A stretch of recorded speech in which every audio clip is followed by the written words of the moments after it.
Donc bonjour, je vais vous parler donc de l'accessibilité numérique. Je vais faire une petite initiation. Le but n'est pas d'aller trop loin, mais déjà on va commencer par mettre à mal une idée reçue que j'entends très souvent, où on me dit que l'accessibilité c'est uniquement pour les handicapés. Alors on va voir ensemble qu'est-ce que c'est réellement que l'accessibilité et qui ça concerne. Vous allez voir finalement que ça concerne beaucoup de gens. Donc on va faire une petite mise au point entre ce qu'est un handicap et une déficience. Donc, par exemple, ici, j'ai un personnage qui est en fauteuil roulant et qui souffre d'une déficience physique, qui est permanente ou temporaire. Ça peut nous arriver de nous casser une jambe, par exemple, ou les deux. et à laquelle il va pallier par le truchement d'un fauteuil roulant. Cette personne, quand elle est en haut d'un escalier, elle est en situation de handicap. Quand elle est par contre devant son ordinateur, elle n'est pas en situation de handicap.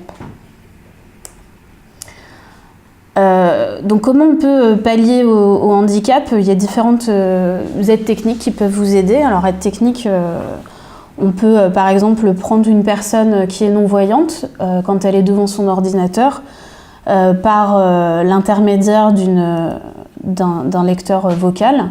Elle n'est plus en situation de handicap puisque elle peut tout à fait accéder à l'information si le site est bien fait. Elle peut accéder à l'information et le lecteur vocal va pallier son handicap. Il y a une autre aide technique aussi qu'on oublie souvent, c'est par exemple les lunettes. Donc moi typiquement je suis en situation de handicap si je n'ai pas mes lunettes. Et donc les lunettes sont aussi une aide technique pour pouvoir accéder à une information. Donc face à un écran d'ordinateur, on peut aussi être en situation de handicap si on n'a pas ses lunettes, par exemple. Donc les aides techniques, on va regarder, alors j'ai mis quelques exemples très typiques des aides techniques qu'on peut retrouver. Donc tout en haut à gauche de l'image, on a par exemple un clavier adapté aux personnes qui ont un handicap moteur au niveau des mains, et du coup là toutes les touches sont rassemblées à un seul endroit puisque par exemple cette personne ne peut bouger que la main gauche. On a la trackball, alors moi je l'utilise tous les jours. Donc c'est pas seulement quand on a un handicap moteur, c'est aussi quand on a envie de par exemple se mettre dans son canapé et de pas bouger. Donc ça peut être très pratique. On a sur la droite en haut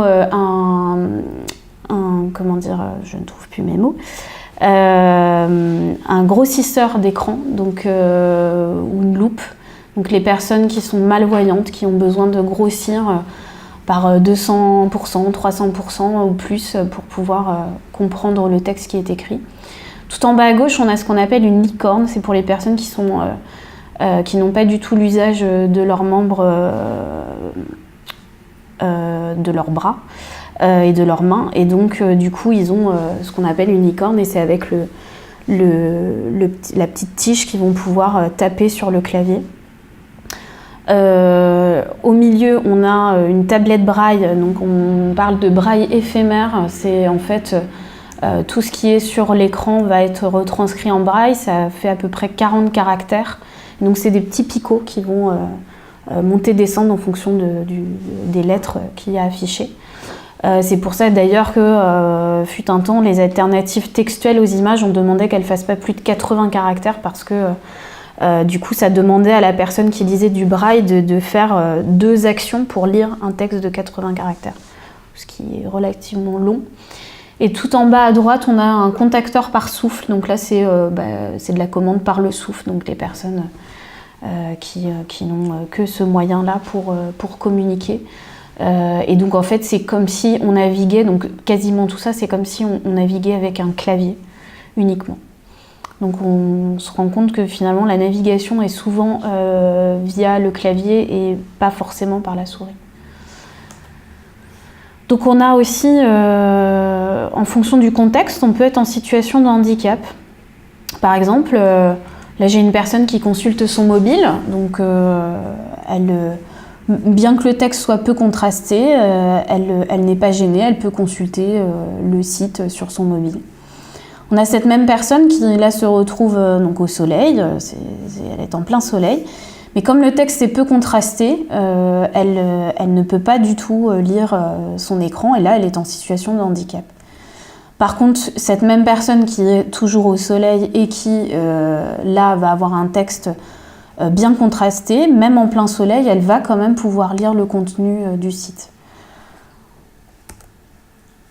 Donc, à partir de là, on peut avoir plusieurs définitions. La première définition de l'accessibilité numérique, c'est pas que l'accessibilité numérique c'est pour les handicapés, mais c'est pour les personnes en situation de handicap. Donc ça, c'est très important à intégrer quand on parle d'accessibilité numérique, puisque du coup, ça élargit le nombre de personnes touchées par ça. Et l'accessibilité numérique, c'est quoi? C'est simplement de permettre aux utilisateurs qui sont en situation de handicap d'accéder à un contenu en ligne et de le comprendre. Et donc, ce qui est vraiment très très important, c'est de mettre l'utilisateur au centre de l'intérêt, au-delà de... Là, on va après parler des définitions et autres, des référentiels et autres, mais il faut vraiment penser toujours utilisateur et se mettre à la place de l'utilisateur quand on va faire un site. Faut aussi parler des bénéfices, puisque c'est bien tout ça, mais il faut aussi que ça ait un intérêt de faire ça. Quelques chiffres rapidement, on a 20 millions de seniors en France. Alors ce sont des chiffres qui datent un petit peu, c'est une étude qui a été faite en 2012. Donc aujourd'hui je pense qu'il y en a plus quand même. Mais les seniors, c'est important puisque malgré qu'aujourd'hui de plus en plus de seniors savent utiliser, naviguer sur internet, une souris, etc. et même le mobile, on a quand même encore des gens qui ne sont pas aguerris sur ce genre d'utilisation, donc il faut faire attention à faire un site qui est appréhendable et compréhensible. On a 12 millions de personnes qui sont handicapées physiques et mentaux. Là, tout à l'heure, j'ai parlé plutôt des handicapés physiques, mais les handicapés mentaux, c'est aussi faire en sorte que l'information qu'on met sur notre site est facilement compréhensible. Donc, essayer d'utiliser un vocabulaire simple. On a quand même 20% de la population qui se dit limitée dans ses activités. Et sur les 12 millions de personnes handicapées, on a 1,7 million de déficients visuels, on a aussi 8% de daltoniens, donc 3 millions, 8% des hommes, c'est principalement les hommes qui sont daltoniens. Typiquement là, je prends souvent cet exemple, mais quand on est en période de solde, éviter de mettre les produits soldés ont une étiquette rouge. C'est dommage, mais il faut le savoir, du coup, que l'étiquette est rouge, il faut la comprendre. C'est pareil sur un site internet, on va voir tout à l'heure, j'ai mis quelques exemples, mais quand on fait un diagramme, on évite de mettre uniquement des couleurs, par exemple, puisque ça ne parle pas à tout le monde, et c'est quand même 3 millions de personnes. On a aussi 5,18 millions de déficients auditifs. Donc il faut savoir aussi que les déficients auditifs ne savent pas tous correctement lire le français, puisque c'est aussi une langue à part, et quand on est sourd, la langue maternelle, on va dire, n'est pas forcément le français, ça peut être la langue des signes française qui a une grammaire qui est différente, donc voilà, il faut aussi faire attention à ça. Et puis les mobinautes qui concernent aussi, puisque 32 millions à l'époque, alors ça a dû fortement augmenter depuis, mais les mobinautes, alors ça a été génial l'arrivée du mobile et notamment du tactile, puisque ça a permis aux gens de se rendre compte que on ne faisait pas tout au clic de la souris. Donc à l'époque il y avait JavaScript, on détectait le clic de la souris pour faire une action, etc. Et en fait aujourd'hui avec le mobile on se rend compte que mettre, je sais pas, par exemple un petit, vous savez, quand on survole un lien, des fois il y a un petit texte qui s'affiche, ça s'appelle le title du lien, techniquement parlant. Ça, sur un mobile, c'est pas possible d'être restitué, donc on va peut-être faire autrement, on va peut-être éviter de mettre des infos cachées comme ça avec juste du survol de souris. Donc voilà, c'est quand même 32 millions de personnes, donc ça nous concerne. Les atouts donc de l'accessibilité numérique, c'est donc la portabilité. Ça contribue aussi au SEO. Contrairement à ce qu'on pensait fut un temps, il y a eu une petite guerre entre SEO et accessibilité, c'est plus le cas, puisque pour bien référencer son site, un site qui est accessible, qui est de qualité aussi, ça j'en reparlerai éventuellement si j'ai un peu de temps, mais un site qui a une bonne qualité va être facilement référençable. Je prends toujours l'exemple que Google est un super handicapé. Il est sourd et il est aveugle. Donc si on veut que le contenu de son site soit correctement référencé, le fait d'avoir mis des alternatives textuelles aux images, d'avoir une alternative par exemple à une map, ça va permettre à Google de référencer ce contenu textuel et du coup d'améliorer son référencement. Donc finalement SEO et accessibilité peuvent travailler main dans la main. Ça va améliorer l'utilisabilité. Ça va être aussi une démarche gratifiante puisque finalement on sait pourquoi on fait ça. On permet à un maximum de monde d'accéder au contenu. C'est aussi le respect de la loi, alors principalement pour les sites publics. Là récemment, même les sites, c'est en pourparlers, mais la loi devrait bientôt être modifiée et obliger aussi le privé, les entreprises privées à se mettre à l'accessibilité numérique. Mais c'est une obligation en tout cas légale pour les sites publics, avec le référentiel général d'accessibilité pour les administrations. Et puis c'est aussi une manière de fidéliser, puisque le bouche à oreille fonctionne aussi dans le milieu des personnes en situation de handicap. Moi je sais que par exemple les personnes que je connais qui sont non-voyantes, elles se passent vite le mot si elles ont été sur un site qui est totalement accessible et à l'inverse qui ne l'est pas. Donc ça va permettre aussi de fidéliser les internautes au site. Alors comment on s'y prend ? Il y a différentes façons. Donc déjà dans un premier temps, il faut savoir qu'il y a un référentiel qui existe et des méthodes d'application. Donc au niveau international, on a le W3C qui a créé un bureau qui s'appelle le WAI, qui est le Web Accessibility Initiative, qui a qui a émis des spécifications qui s'appellent les WCAG, le Web Content Accessibility Guidelines, qui est un référentiel avec toutes les règles qu'il faut respecter. Alors c'est comme tout référentiel, c'est quasi impossible à lire comme ça.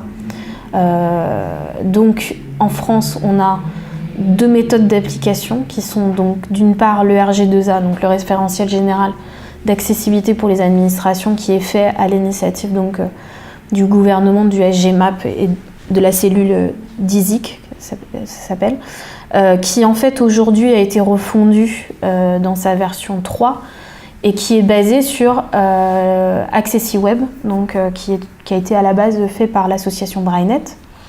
Et là, cette refonte du RG2A, on a enfin finalement une seule et même méthode d'application. Donc je les divise encore, mais en soi c'est la même, ils sont basés sur la même chose, ce qui évite des problèmes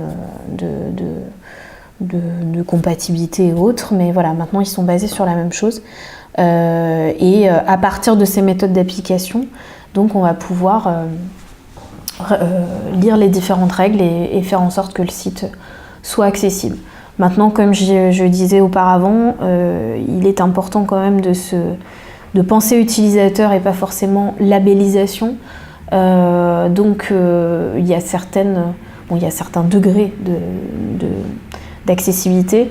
Il est vraiment important quand on décide de rendre son site accessible de voir quel public on a, qu'est-ce qui est important de rendre accessible. Typiquement, est-ce que j'ai besoin de rendre totalement accessible mes vidéos, de mettre de l'audio description sur toutes mes vidéos, sachant que ça a quand même un coût assez conséquent. Est-ce que j'ai pas plutôt intérêt de rendre accessible une vidéo qui est celle de la présentation de ma société, de mon association ou autre. Voilà, c'est des choses qu'il faut réfléchir et il vaut mieux être dans l'amélioration continue que dans le souhait d'être forcément labellisé. Au niveau de la méthodologie, donc, c'est important de se faire accompagner. Il y a des experts qualifiés, il y a des entreprises qui ont des experts qualifiés, il y a une liste de personnes. Par exemple, moi je fais partie du GTA chez AccessiWeb. Il y a d'autres sociétés, on n'a pas besoin forcément d'avoir été formé chez AccessiWeb pour être expert, il y en a de plus en plus. Mais c'est bien de se faire accompagner quand même pour pas aller n'importe où. Il faut s'outiller, donc justement, il faut avoir par exemple testé sur un lecteur vocal pour être sûr, testé sur les différents mobiles, etc. Il faut se former ou être formé. Donc aujourd'hui, on peut se former. Le RG2A, dans sa nouvelle version, a apporté différents documents. Il y a tout un guide. Maintenant, c'est quand même assez complexe. Si on peut se faire former, c'est quand même bien pratique, ou du moins faire ne serait-ce qu'une initiation pour savoir sur quoi on va. Le b.a.-ba, c'est de prendre en compte l'accessibilité en début de projet. C'est pas possible de dire tiens, le site sort demain, ce serait bien de l'auditer, et puis si finalement la charte graphique n'est pas bonne, si la structure n'est pas bonne, c'est pas la veille d'une mise en prod qu'on va tout casser. Donc faut vraiment le prendre à son début, et l'accessibilité comme la qualité doit être transversale sur un projet. Donc je parlais aussi d'amélioration continue. C'est peut-être pas la peine de viser dès le départ une labellisation à top niveau. Il faut y aller petit à petit. C'est plus intelligent comme façon d'aborder l'accessibilité. Et puis toujours penser utilisateur plutôt que référentiel, mais ça j'en ai déjà parlé. J'ai mis quelques exemples pour qu'on voit un peu de quoi ça parle.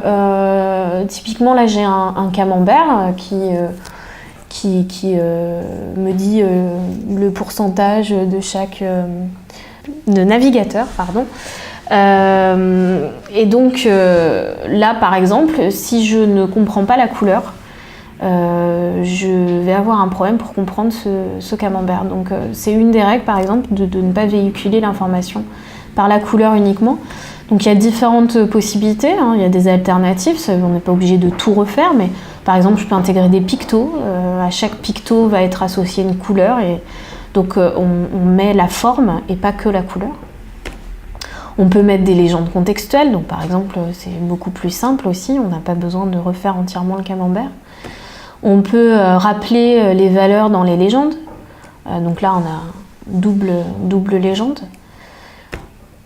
On a aussi donc par exemple la thématique image qui est une des plus importantes. C'est important de ne pas faire dans la suraccessibilité. Donc une personne qui est non-voyante par exemple, qui va à l'aide de son lecteur vocal accéder à un site, les images, le lecteur vocal, son but c'est de vraiment restituer du contenu à la personne. Elle se dit voilà, je dois lui restituer toute l'information, mais si je ne mets pas d'alternative textuelle à une image, elle va forcément essayer de lui donner l'information, donc elle va lui restituer le chemin de la source de l'image. Donc c'est totalement impossible à comprendre et c'est inutile. Donc c'est important par exemple qu'une image décorative, là j'ai un exemple de personne qui se serre la main, dans le contexte du texte que j'ai au-dessus, j'ai absolument pas besoin de savoir que j'ai deux personnes qui se servent la main. Je ne sais pas qui c'est, voilà. Donc c'est une image décorative qui n'apporte aucune information, et surtout je n'ai pas de perte d'information si je ne vois pas cette image. Donc là on ne va pas mettre d'alternative justement, on va, ce qu'on dit, la laisser vide, et donc je ne vais pas aller dans la suraccessibilité. Là j'ai pas d'intérêt de mettre deux personnes se serrent la main. Ensuite on a donc des images porteuses d'informations. Qu'est-ce que c'est une image porteuse d'information ? C'est ce que je disais, c'est-à-dire que si je ne vois pas l'image, est-ce que je perds une information ? Mais attention, il faut faire attention au contexte. Là, j'ai donné deux exemples. Donc j'ai le salon mondial, j'ai une affiche, une image qui me parle du salon mondial de l'auto 2012. Et dans la première image tout en haut, j'ai un texte qui l'accompagne. Donc sur mon image, parce que normalement on dit qu'une image qui contient du texte est une image porteuse d'informations. Donc là sur mon image, on ne lit pas très bien, mais il y a marqué 2012 mondial de l'automobile, du 29 septembre au 14 octobre. Donc j'ai un texte à côté qui finalement me dit simplement Salon mondial de l'auto 2012, mais qui ne me rappelle pas les dates qui sont sur l'image. Donc là, je vais avoir besoin de mettre une alternative textuelle à mon image qui sera le rappel des dates. Par contre, dans l'image en dessous, le texte qui accompagne mon image me redit que ça a lieu du 29 septembre au 14 octobre prochain. Donc là, je n'ai pas besoin de le rappeler dans mon image. Donc cette image-là n'est pas porteuse d'informations dans ce contexte-là. C'est pour ça qu'il faut faire attention. C'est pas grave si on le répète, mais essayez une fois d'utiliser un lecteur vocal sur une page, vous verrez à quel point c'est pas si agréable que ça. Si en plus on doit répéter, le lecteur répète 2 fois les mêmes choses, ça devient très désagréable.